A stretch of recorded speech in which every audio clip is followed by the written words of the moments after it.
यशोमती मैया के नंद लाला। परब्रह्म ईश्वर ने पूरी सृष्टि की रचना केवल एक प्रहर में कर दी थी, किंतु जब उन्होंने स्त्री को बनाया तो उन्हीं परमेश्वर को पूरे 7 दिन और 7 रातें लग गईं, क्योंकि उन्हें स्त्री के व्यक्तित्व में मां बनने की अद्भुत क्षमता का निर्माण करना था, जो अपने तन को असहनीय पीड़ा देकर उसमें से एक नए जीव को जन्म देती है, जो अपने रक्त को दूध बनाकर अपनी संतान का पोषण करती है। वो एक मां ही होती है।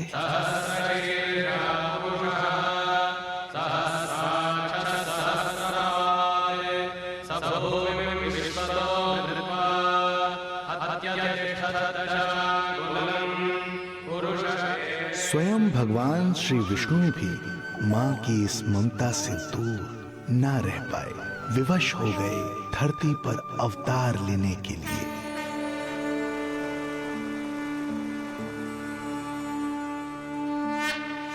शांताकारं भुजगशयनं पद्मनाभं सुरेशं विश्वाधारं गगनसदृशं मेघवर्णं शुभांगं लक्ष्मीकान्तं कमलनयनं योगी वीरध्यानगम्यं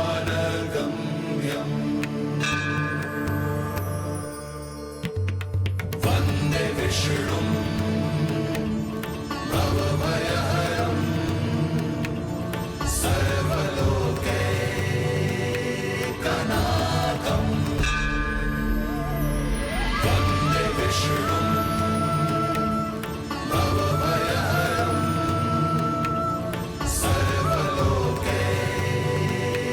सर्वलोकैकनाथम्।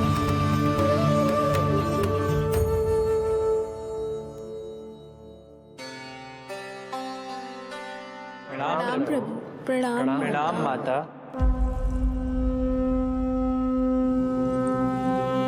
माता, प्रभु, दुष्कंस के अत्याचार दिन पर दिन बढ़ते ही जा रहे हैं।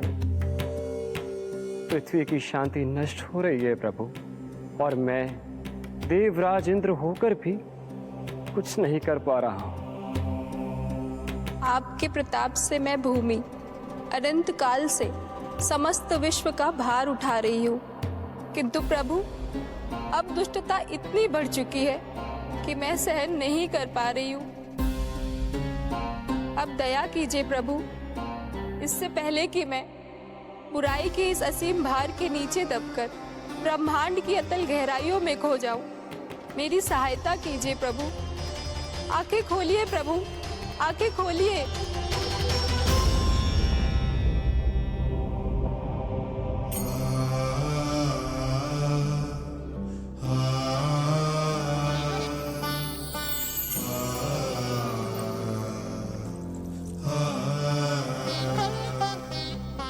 चिंता मत कीजिए, समय की पुकार को अनसुना नहीं करूंगा।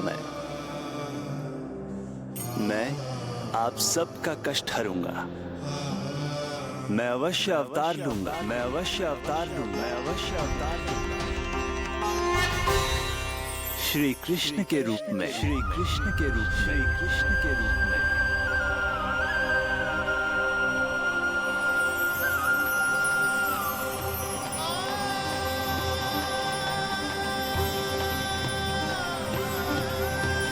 वसुदेव सुतं देवं कंसचाणूरमर्दनं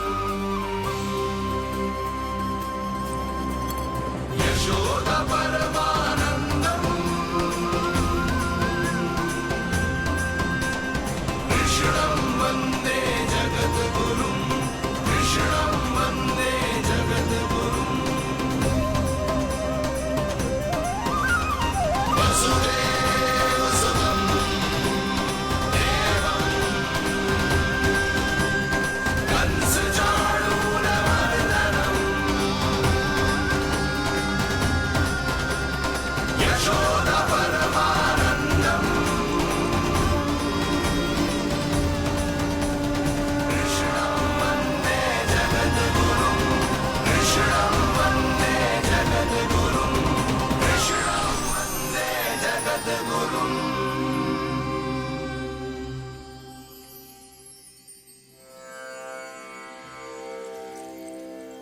कंस का वध करूंगा। ऐसी परिस्थितियां उत्पन्न करूंगा जिनके कारण इस काल का सबसे बड़ा युद्ध होगा। कुरुक्षेत्र के मैदान में मैं सभी अत्याचारियों को एक साथ समाप्त करूंगा और इस प्रकार मैं भूमि देवी का भार अवश्य हल्का करूंगा। मैं धन्य हुई प्रभु। हम धन्य हुए प्रभु। किंतु ये सब मेरे अगले अवतार के प्रमुख कारण नहीं है। तो फिर प्रभु?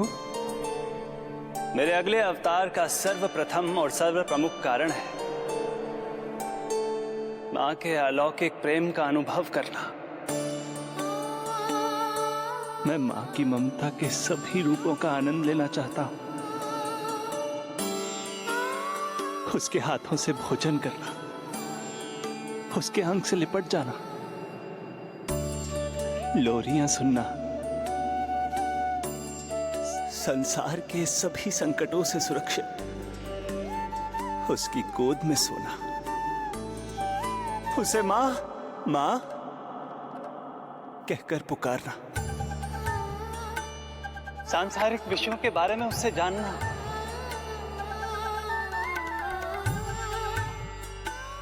और फिर कोई शैतानी कर उसके आगे आगे भागना, उससे डांट खाना और फिर उसे मनाने के लिए क्षमा मांगना।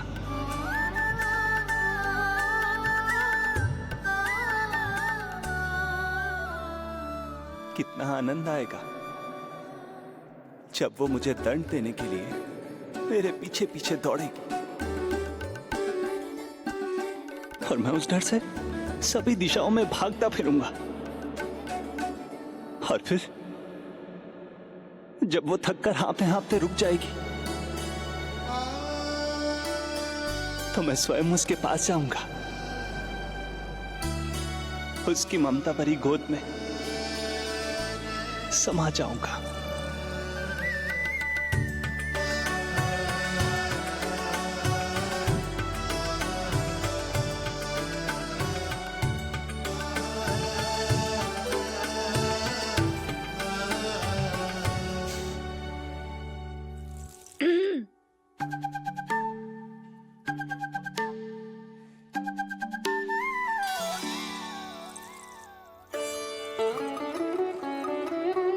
प्रभु, एक प्रश्न है।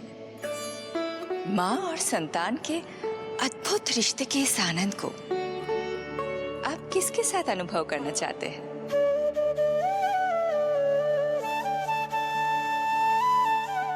प्रभु, कौन है वो सौभाग्यशाली महिला जिन्हें आपने अपनी माँ के रूप में चुना है? वो महिला है यशोदा।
यशोदा आ जाएगो। आपके जैसा बड़ा ना है कि रास्ता ढूंढते हुए अपने आप घर लौट आएगो। बस 6 महीने का बालक है, अबोध है। हे नारायण, क्षमा करना, अपने पति देव से ऊंची स्वर में बात कर ली मैंने।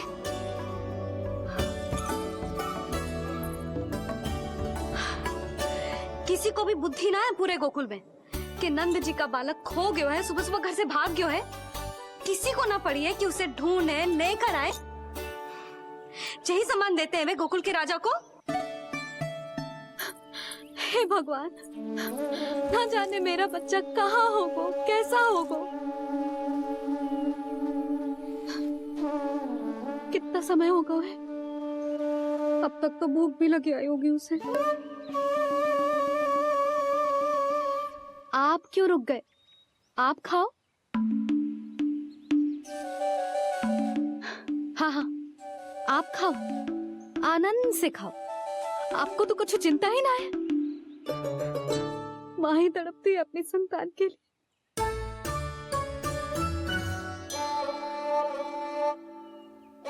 अब क्या खाली पेट काम पे जानो है?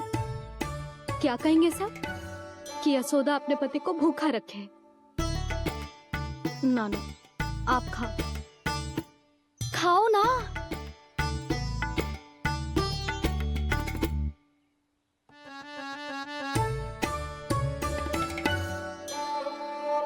गुड़ के लड्डू कितने पसंद है उसे, कब से बना के रखे हैं।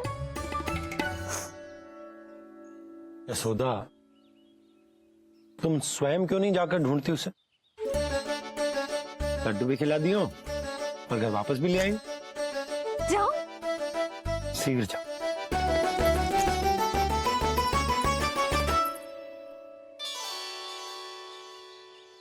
किंतु आप तो खाना खा रहे हो ना पतिदेव? वही तो, मैं खाना खा रहा हूं, परंतु वो भूखा है। तुम जाओ। वो तो भूखा है।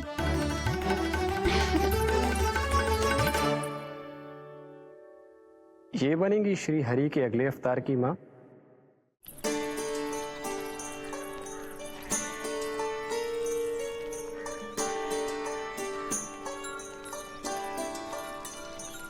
मेरे बच्चे को देखो है ना। काकी, मेरे बच्चे को देखो है। नहीं नहीं,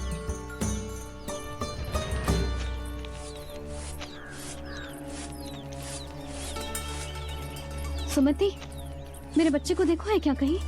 नहीं तो ना देखो। जानकी, प्रभावती, मेरे बच्चे को देखो है कहीं?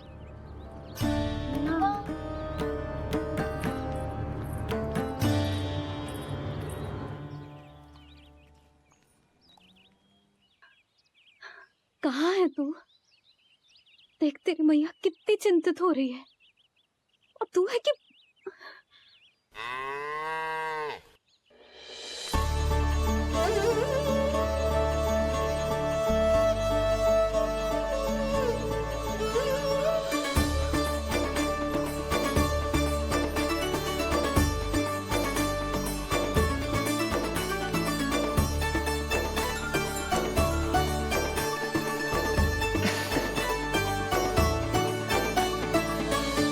हाँ, अभी तक मैया यशोदा का लाडला यही है, 6 माह का बछड़ा। इसी पर ये अपनी सारी ममता न्योछावर करती हैं। तू फिर भाग गो। प्रतिदिन का काम होगा है तेरा। मैंने कही थी ना, मेरे बिना, अपनी मैया के बिना कहीं ना जानो है। ये संसार कितना भयानक है, कुछ मालूम है तुझे? दुष्ट भरे पड़े चारों ओर। वाह, दुनिया की अनोखी मैया और उसका अनोखा बालक, जो कि बालक है ही ना, गाय का बछड़ा है।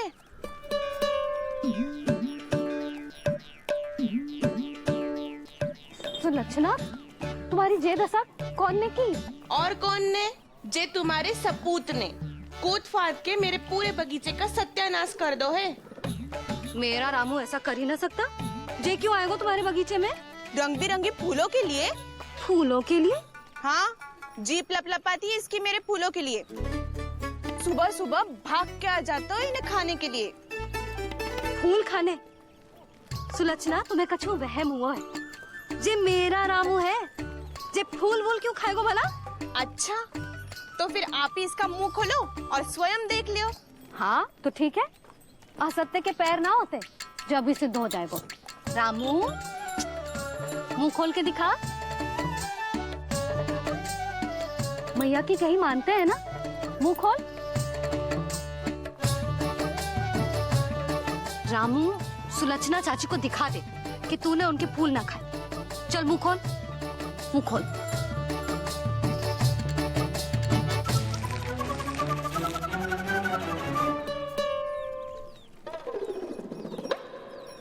हाँ हाँ देख लो, इसने कुछ ना खाया है। हाँ हम चल रहे हैं। अरे पर मुझे भी तो देख लेने दो। सुलक्षणा, मैं नंद देव की पत्नी हूँ, तुम्हें क्या लगता है मैं असत्य बोलूंगी? ना ना जशोदा जी, लेकिन आप तो सिद्ध करने वाली थी ना। हाँ? हो तो गए हो सिद्ध। चल रामू, देर हो रही। अरे अरे वैसे रामू जी बहुत बुरी बात है, नंद जी का बालक चोरी कर दो। छी, जो अपनी वस्तु ना है उसे छूते भी ना है, समझ आई?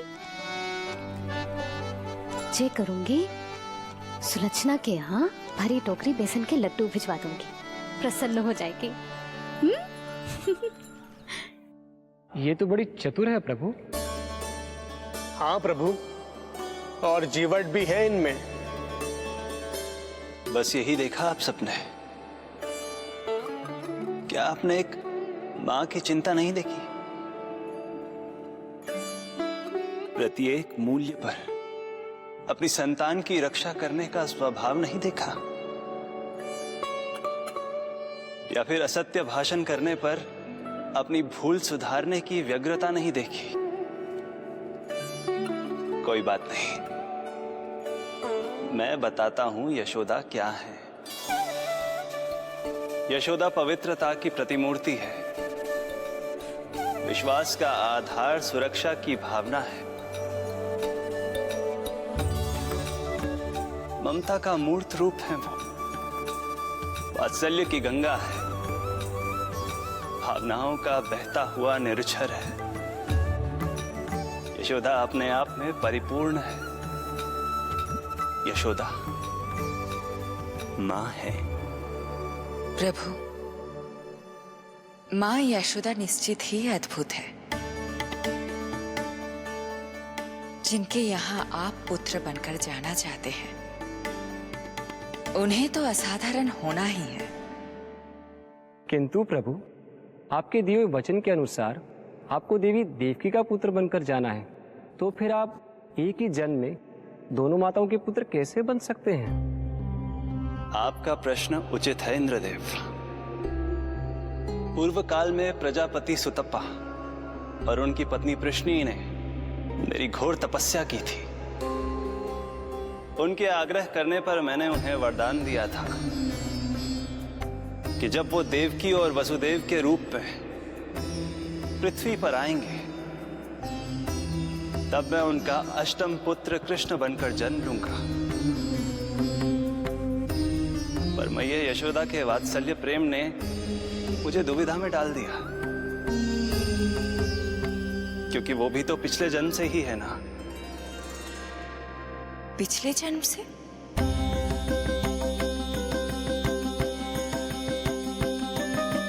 पिछले जन्म में मैया यशोदा 8 वसुओं में से एक श्री द्रोण की पत्नी धरा थी।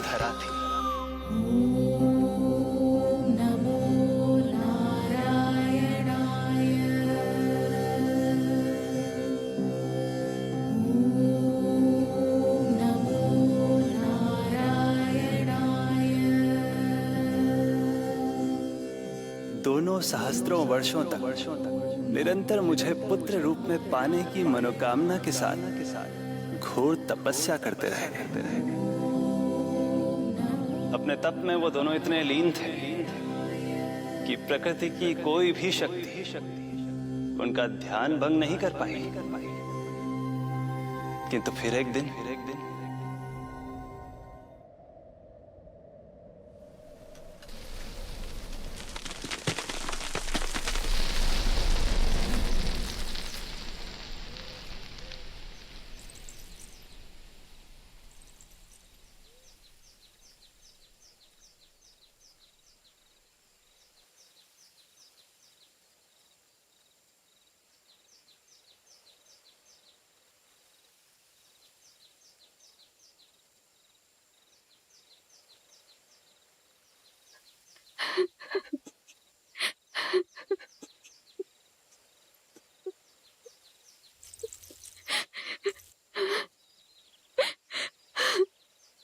हमारे भक्ति में ऐसी क्या कमी रह गई प्रभु कि अभी तक आपके दर्शन का सौभाग्य नहीं मिला।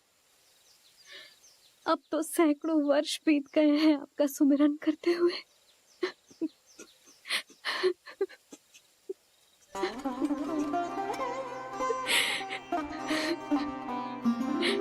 साचा सुमिरन सबसे हरि का, साचा है हरि नाम। साचा सुमिरन सबसे हरि का, साचा है हरि नाम। जिनकी कृपा से बन जाते हैं सबके बिगड़े काम, सबके बिगड़े काम। साचा सुमिरन सबसे हरि का, साचा है हरि नाम। आतुर है आंचल का उपवन, सुनने को पैजनियां छुन छुन। मधुर मधुर तुतलाती बोली, खेले संग संग आँख में चोली। मेरे मुख पे भी दे दो प्रभु ममता भरी मुस्कान। साचा सुमिरन सबसे हरि का, साचा है हरि नाम। भक्त बिना भगवान है जैसे, माता बिन संतान के वैसे। हरि बिन मेरा जीवन सूना, भगवान लाज मेरी रख लो ना। भगवान लाज मेरी रख लो ना।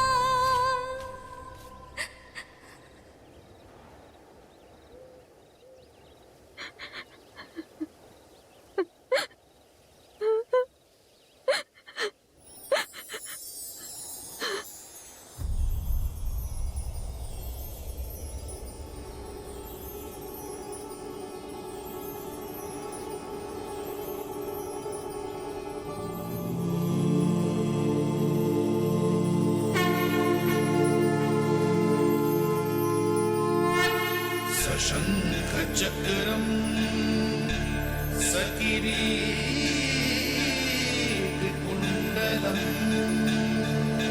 सपीत वस्त्रम सरसीरुहे क्षणम सहार वक्षस्थलशोभितौस्तुभम् नमामि विष्णु शिरसा चतुर्भुजम्।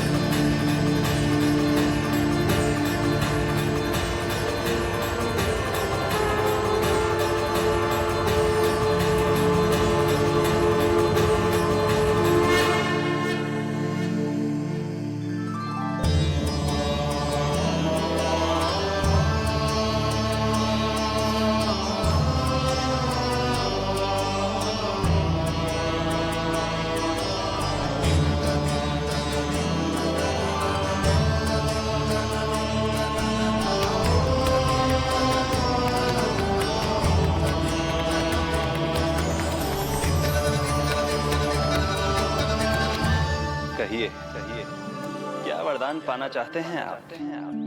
प्रभु, हम आपकी सेवा करना चाहते हैं, परंतु भक्त की भांति नहीं, अभी तो माता पिता के समान। आपका एक पुत्र के रूप में पालन पोषण करें।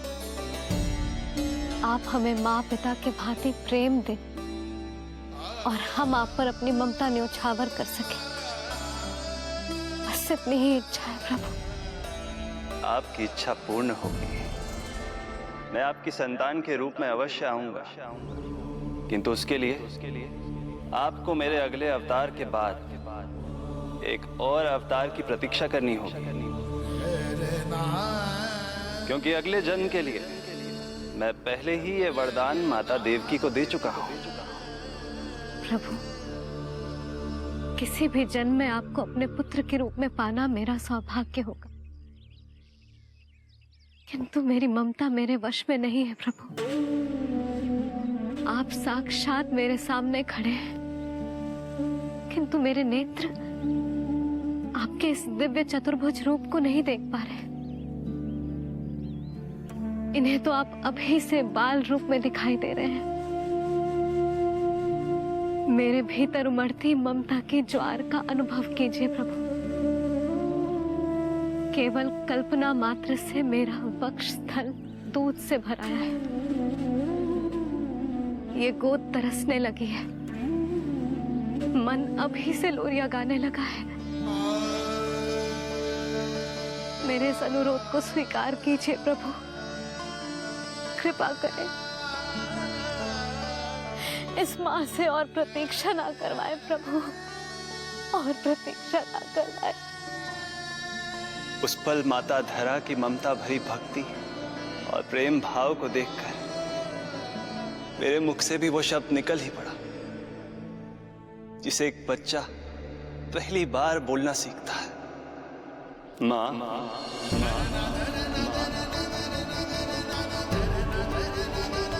अब ये प्रतीक्षा केवल आपकी ही नहीं, मेरी भी होगी।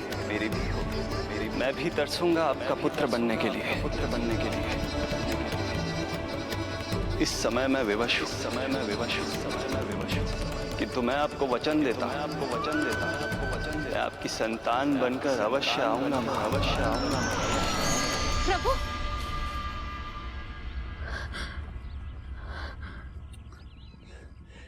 धरा, भगवान ने हमारी पुकार सुन ली। वरदान तो सभी भक्तों को मिलता है, परंतु हमें तो हरि का वचन मिला है। वो आएंगे, अवश्य आएंगे। अब हमें केवल उस शुभ दिन की प्रतीक्षा करनी है। अब और प्रतीक्षा नहीं होगी मुझसे।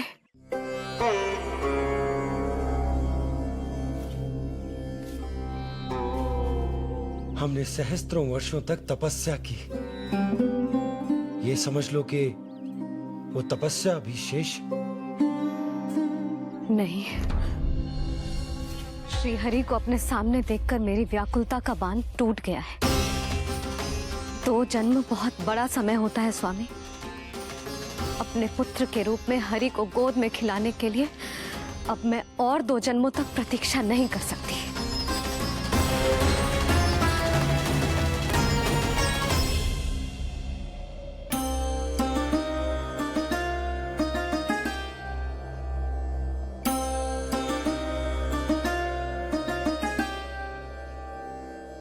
व्यर्थ हरि बिन जग ये सारा, व्यर्थ हरि बिन जीवन धारा। पूजन वंदन व्यर्थ हरि बिन, व्यर्थ धरार जीवन धारा। वरुण देव विनती सुन लीजिए, तन मेरा निर्जल कर दीजिए। हरि के बिन सारा जल तन का सागर सा हो गया है खारा। प्रभु, माता धरा की तपस्या का तेज अत्याधिक है। प्रकृति के पंचतत्व, 5 महाभूत इनकी पुकार सुनने के लिए विवश है।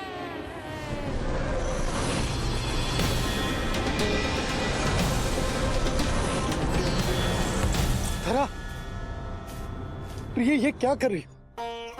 रुक जाओ। जठराग्नि सब दूर ये कर दो, अग्नि देव मेरे ताप को हर लो। माता जो वंचित ममता से, जग में नहीं उसको कुछ प्यारा।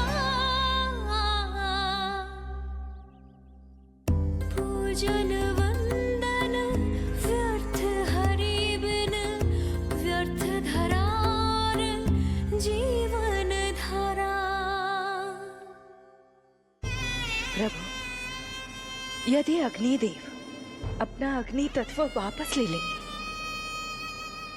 तो इनकी पाचन शक्ति नष्ट हो जाएगी और जीवित रहने के लिए शारीरिक तापमान भी अति आवश्यक होता है। यदि वही विलुप्त हो गया तो धरा, तुम्हें मेरी सौगंध मत करो ये। हे भूमाता आकृति दाता, मिथ्या है ये माटी का ढांचा, माटी मुक्त करो इस तन से, जब ना मिला हरि का सहारा। प्रभु, भू तत्व ही तन को भार देता है, उसके बिना ये तो पूरी तरह से ढह जाएंगी। धरा, धरा, ये क्या हो गया? बस करो अब। प्रभु, कुछ कीजिए। मैं संसार का संचालक हूं देवी। नियमों का पालन करने के लिए मैं भी बाध्य हूं। जो वचन मैं पहले ही माता देवकी को दे चुका हूं, यदि मैं चाहूं तो भी उसे तोड़ नहीं सकता।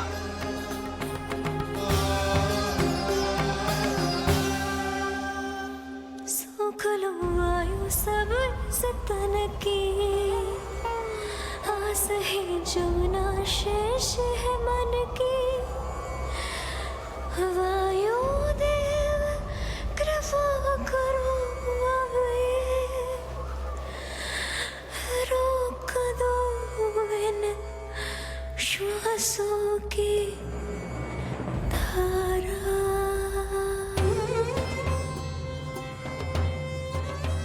प्रभु, प्राण वायु के बिना प्राणों का बचना संभव नहीं।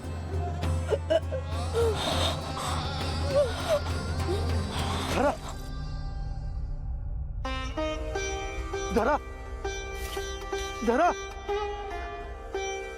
धरा, बस करो अब। क्या तुम अपनी सुध-बुध खो चुकी हो? तुम्हारे प्राणों में मेरे भी प्राण बसते हैं प्रिय। रुक जाओ। हे आकाश देव, तुमको मेरा अंतिम प्रणाम। अंतरात्मा लीन करो मेरी, लेके श्री हरि का नाम।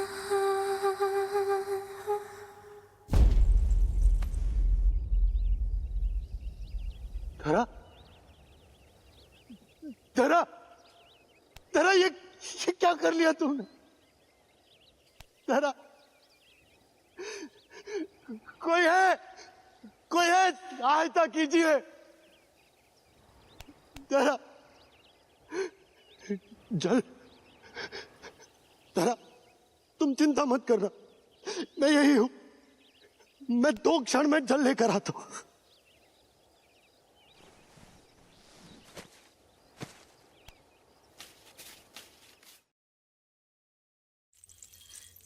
प्रभु, आप नियमों से तो अवश्य बंधे हैं, परंतु आप लीलाओं के स्वामी हैं।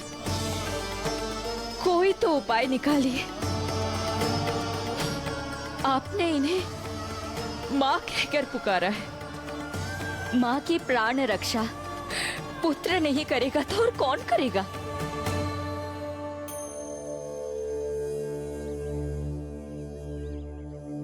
प्रेम ना जिसकी सीमा कोई, ना कोई आयाम, माँ की ममता के आगे विवश हुए भगवान,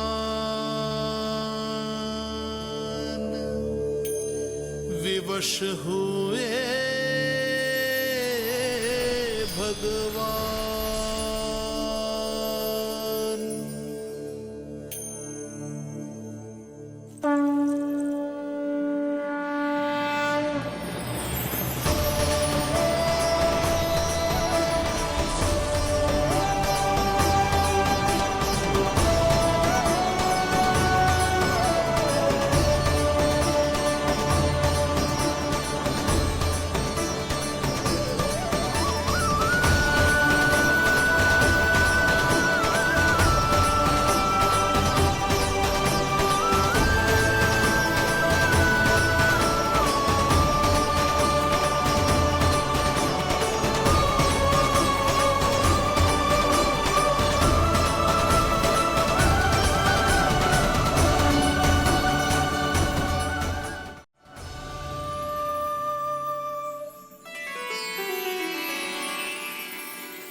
प्रभु, प्रभु नहीं, पुत्र कहो मां।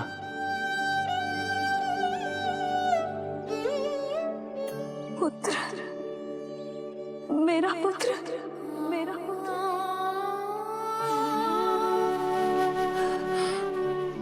आज जैसे आपने मुझे अपनी गोद में लिटा रखा है, क्या कुछ ऐसा नहीं हो सकता कि शीघ्र ही मुझे आपको अपनी गोद में खिलाने का अवसर मिल जाए? आज तो मैं केवल मूर्छित हुई हूं, किंतु शीघ्र ही यदि मुझे आप पुत्र रूप में ना मिले तो मेरे प्राण चले जाएंगे। ऐसा ना कहो मां।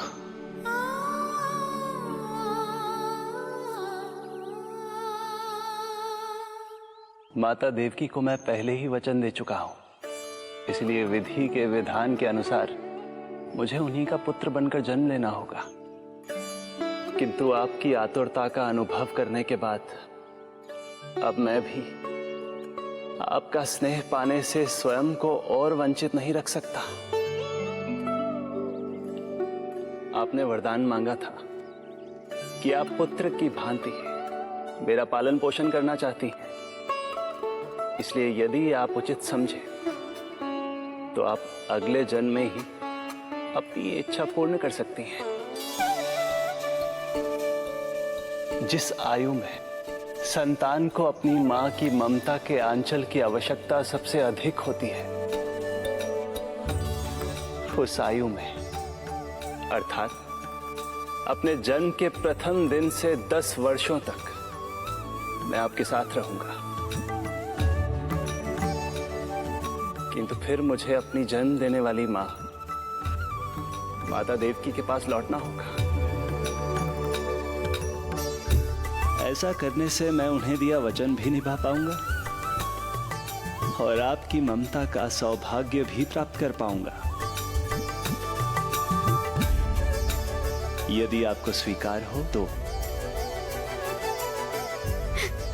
स्वीकार है प्रभु, सहर्ष स्वीकार है। एक माँ और पुत्र का नाता केवल उसके कोख से जन्म लेने से ही नहीं बनता, ये नाता तो ममता से बनता है।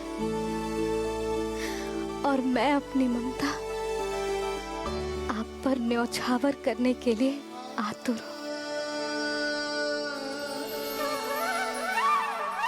यशोमती मैया के नंद लाला, यशोमती मैया के नंद लाला, यशोमती मैया के नंद लाला, यशोमती मैया के नंद लाला। तो इस प्रकार परमपिता परमेश्वर श्री हरि विष्णु एक ही जन्म में दो दो माताओं का पुत्र बनने के लिए उत्साहित भी थे और भावुक भी। किंतु जगत माता श्री लक्ष्मी और अन्य सभी देवगण ये जानना चाहते थे कि श्री हरि ये अभूतपूर्व कार्य कैसे करेंगे। भगवान बोले, ये सब संभव होगा उसके कारण जो मेरे अगले जन्म की कथा का मुख्य पात्र है, कंस।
जब जीवन पर संकट हो तो अभिमान अर्थहीन होता है।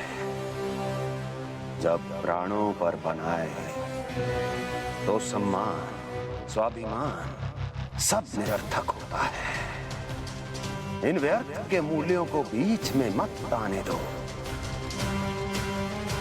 और दया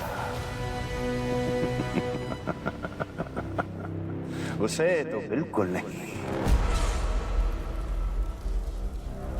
मार डालो साधु संत ऋषि मुनि स्त्री वृद्ध, चाहे वो नवजात शिशु ही क्यों ना हो। किंतु हाँ, यदि शत्रु भारी पड़ने लगे, पराजय सामने दिखाई देने लगे, तो उसी क्षण शत्रु के पैर पकड़ लो और अपने प्राणों की भिक्षा मांग लो। अहंकार को आड़े मत आने दो।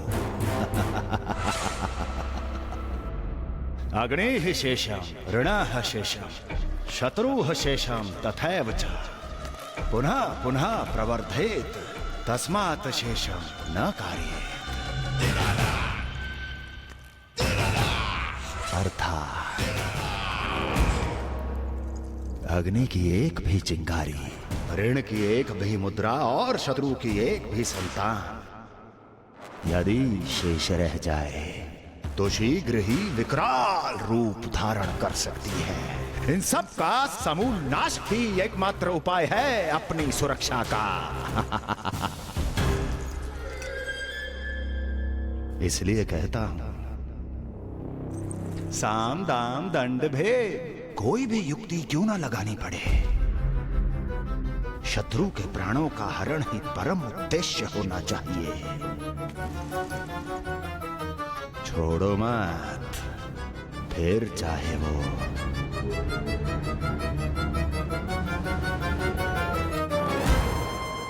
विष्णु ही क्यों ना हो।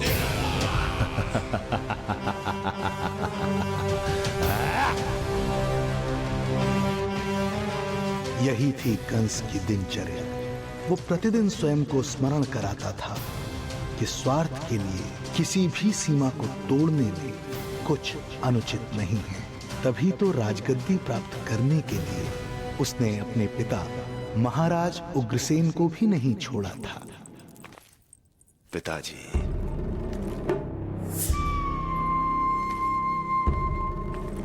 हो सके तो मुझे क्षमा कर दीजिएगा। कल्पना भी नहीं की थी कि मैं आपके साथ ऐसा व्यवहार करूंगा। आपको प्रतीत हो रहा होगा कि मैं क्रूर हूं, स्वार्थ में अंधा हो गया हूं, किंतु मैं विवश हूं।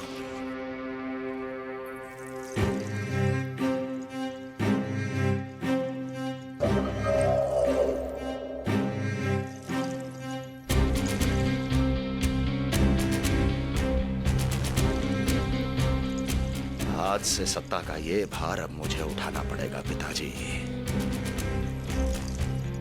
क्योंकि आप तो अत्यंत दयावान हैं। अपनी आवश्यकता से अधिक प्रेम आपको अपनी प्रजा से है, किंतु मैं ऐसा नहीं। मैं अपने शत्रुओं का काल हूं, तभी तो मेरे प्रति दुर्भावना रखने वाले मेरे सम्मुख आने से पहले थर थर कांपते हैं।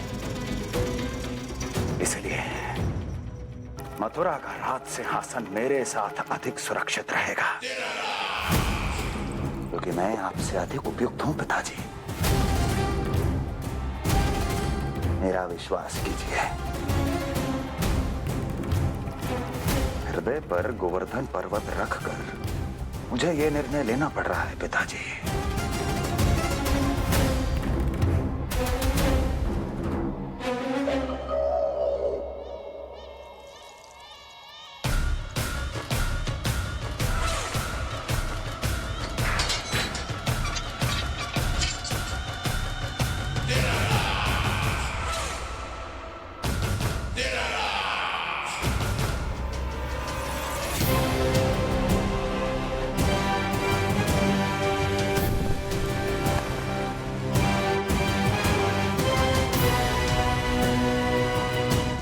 चाबी यमुना में फेंक देना।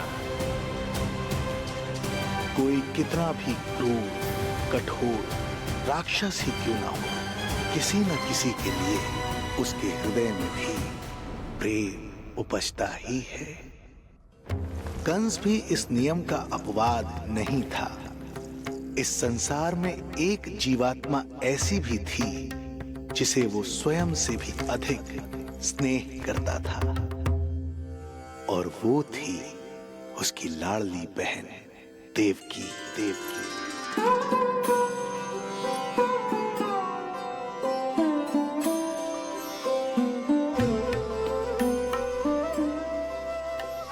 देवकी के लिए कंस एक राजा नहीं, मात्र भाई था, जो अपनी बहन की छोटी सी मुस्कुराहट के लिए आकाश पाताल एक कर सकता था।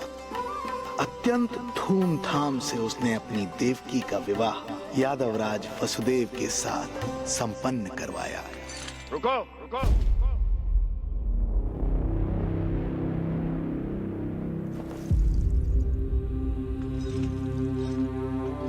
ये आप क्या कर रहे हैं? आप मथुरा नरेश हैं।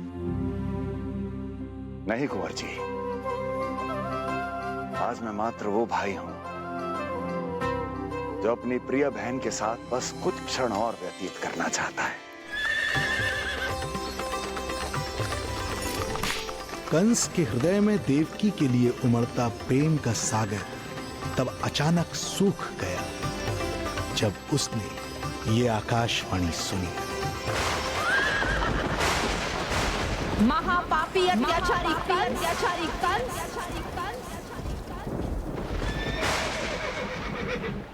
जिस देवकी को तू इतने प्रेम से ससुराल ले जा रहा है, वही तेरे अंत में सहायक होगी।